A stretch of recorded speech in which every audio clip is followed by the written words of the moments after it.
The Lord be with you. And with your spirit. A reading from the Holy Gospel according to John. Glory to you, O Lord. Mary Magdalene stayed outside the tomb weeping, and as she wept, she bent over the tomb into the tomb and saw two angels in white sitting there, one at the head and one at the feet, where the body of Jesus had been. And they said to her, "Woman, why are you weeping?" She said to them, "They have taken my Lord, and I don't know where they laid him." When she had said this, she turned around and saw Jesus there, but did not know it was Jesus.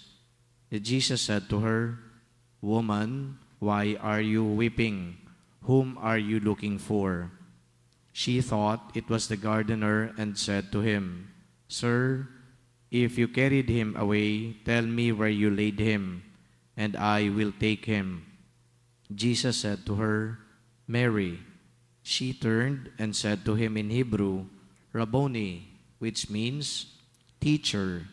Jesus said to her, "Stop holding on to me, for I have not yet ascended to the Father.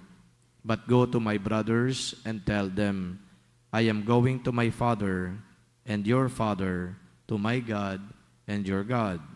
Mary went and announced to the disciples, "I have seen the Lord," and then reported what he had told her.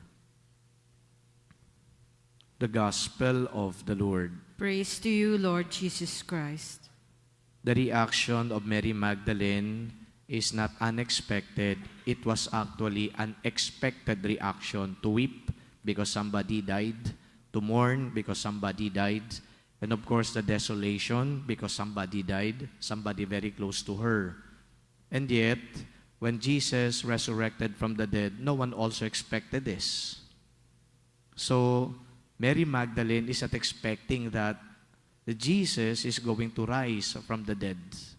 I call it an honest doubt, because she was operating based on human experience and human understanding. And human as we are, sino nga ba naman ang mag-aakala na yung patay ay biglang-bigla na lang mabubuhay? Hindi nila aakalain yon. Kaya ganun ang pananaw ni Mary Magdalene. And so therefore, when she went there to the tomb, she was actually desolate, not really expecting that the man whom she loved, whom she served, ay mabubuhay na ulit. And then all of a sudden, this guy, Jesus, was talking to her. And then see the ecstatic, response of the blessed of Mary Magdalene. And she told Jesus, "Rabboni," teacher. Yung surprise niya, diba?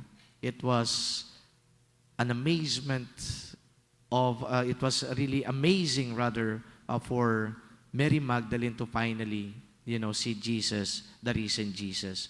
And then of course, nung sa huling bahagi ng gospel, sinabi niya, "I have seen the Lord."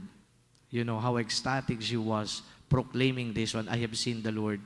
And then she went and tell the brothers. Meaning to say ng brothers, yung unang-una siyempre yung mga disciples.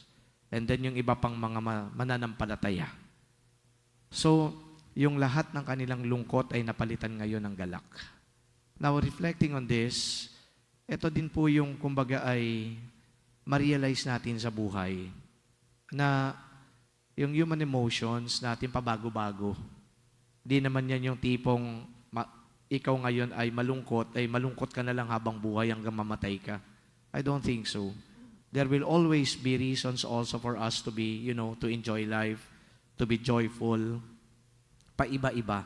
Yung nga lang, dito ko din na-realize na yung lungkot na yan na nararamdaman natin based on, human circumstances, human experiences, ay dapat mapalitan din ng galak. Pero yung galak na yon, hindi dapat lang nakabase sa mga, sporadic good, experiences. Yung tawag dito sa Tagalog, yung mga panak-anakang magagandang karanasan natin, doon lamang tayo magagalak.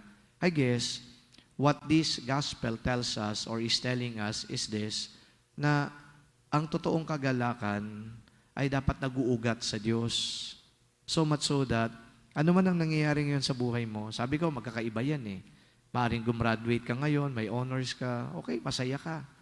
Maaaring ikaw ay na-promote sa trabaho, masaya ka. Pero, meron ding nagkasakit ka, malungkot yon. So, magkakaiba.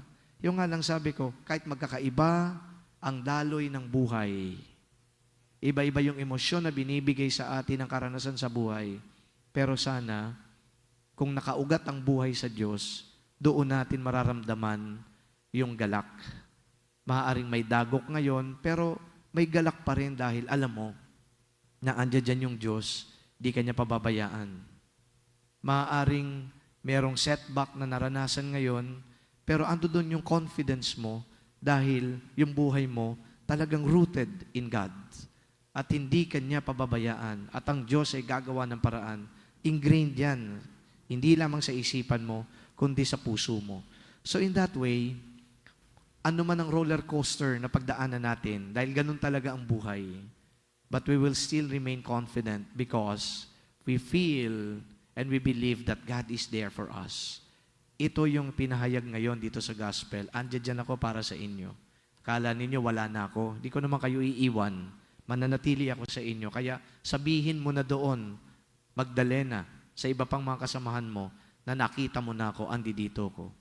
See, God is everywhere. God is there. God is ever present. Sometimes, di natin maramdaman yan dahil nilulunod tayo ng mga dagok sa buhay, mga pagsubok sa buhay. Pero hindi dapat ganun ang maging pakiramdam natin na wala na tayong pagkakataon pa na muli pang umangat, tumaas, makabangon. Kasi ang pagbangon ni Jesus sa kamatayan, yan ay isang realidad na ipinapahayag na babangon din tayo anuman kinasasadlakan natin, nararanasan natin. Ito pong ganitong kumbaga mensahe na ipinapahayag sa atin ngayon ng banal na kasulatan, hindi po ito yung parang feel good lang, na for you to feel good about it, na parang, oh, ang sarap naman pakinggan. Hindi po yung pangungumbinsi lang para yung emosyon ninyo mapanatag. Ito ay pangungumbinsi dahil ito ay historical facts. Yung muling pagkabuhay ni Jesus, totoong nangyari yan. So this is not just an invention of the church just to make you feel good. Oh, sabi ng simbahan, tayo ay makakabangong muli. Hindi ganun po yun na parang kumbinsihin lang kayo na walang basihan. Ito ay sinasabi at pinapahayag ng simbahan because there is really a basis. And that basis is the resurrection himself of Christ now being proclaimed by the church. At ang nanggaling ng kwento na yan, doon mismo sa salita ng Diyos. Now, my dear friends, brothers and sisters, as we continue contemplating on the mystery of the resurrection, yan po ang unang-unang hindi sana mawala sa atin, yung pananalig at pag-asa. Because there will come a time that our faith is really going to be tested. But if our life is rooted in God, no one can shake us. Amen.